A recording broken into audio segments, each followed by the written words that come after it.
Elle était au lit avec quelqu'un d'autre. C'est un vieil homme chauve, vêtu d'une chemise rouge, il était assis sur le canapé à la recherche de quelque chose d'important à la télévision pour pouvoir le regarder, lorsque sa femme, une jeune fille, apparaît à la porte en disant qu'elle sortait pour un marché avec son ami, et il accepte et lui souhaite une bonne promenade. Elle lui dit au revoir en lui jetant un bisou et s'en va, quand il dit qu'elle pensait qu'elle le trompait et qu'il allait voir où elle allait avec ses shorts courts, puis il se lève et part. Sur la place, un sans-abri était là à la recherche de quelque chose à manger dans une poubelle, il sort une chose et une autre mais n'y trouve rien.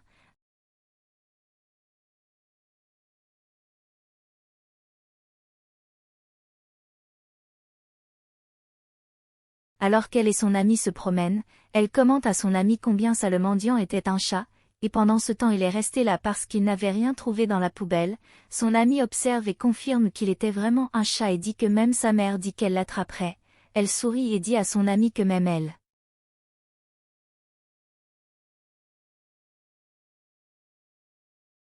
l'attraperait, et l'ami dit alors qu'elle était mariée mais qu'elle devait être d'accord, et alors il se retourne et continue à marcher en souriant sur la place et le mendiant les regarde alors qu'il s'éloigne en bavardant joyeusement.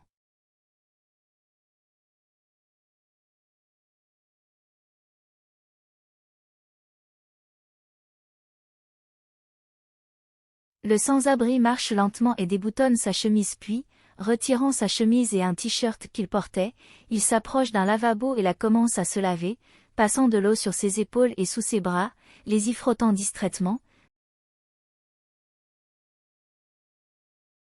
Quand elle s'approche calmement et le salue en lui demandant si tout allait bien, puis lui demande s'il avait besoin d'aide, elle lui demande ce que tu veux dire et lui dit qu'il ne l'a pas comprise, mais elle lui dit ensuite qu'il ne savait pas comment être plus clair et dire que vous lui avez demandé s'il avait besoin d'aide. Pendant qu'il parlait là-bas, son mari les regardait de loin et il était scandalisé par ce qu'il voyait. Il lui demande alors si elle voulait aider un sans-abri à prendre une douche, elle dit oui et lui demande quel était le problème et lui demande son nom. Il dit alors son nom et elle dit que c'est un plaisir, et s'il approchait elle touche son poitrine, et pendant ce temps son mari s'approche sans qu'elle s'en aperçoive et demande ce qui se passait là-bas.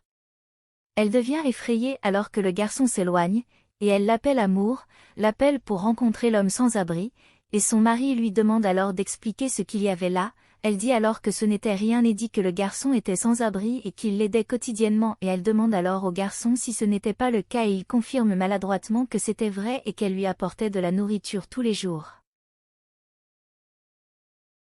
Mais, son mari l'appelle pour qu'elle rentre à la maison et elle, regardant le sans-abri, part avec son mari, mais se retourne en disant au revoir à l'autre qui se tenait là, et elle et son mari partent.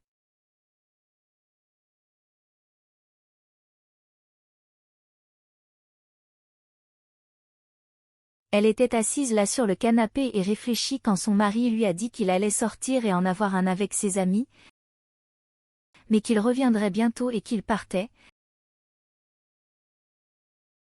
Elle a dit que tout allait bien et lui a dit au revoir.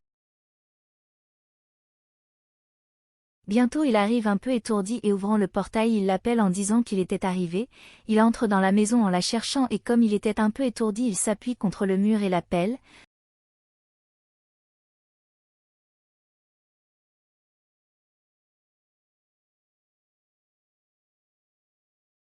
Mais comme elle ne répond pas il va dans la chambre et à l'ouverture de la porte, il allume la lumière et voit sa femme là-bas au lit avec le sans-abri et elle a peur quand il l'appelle et descend le gars et il se tient juste là dans l'embrasure de la porte.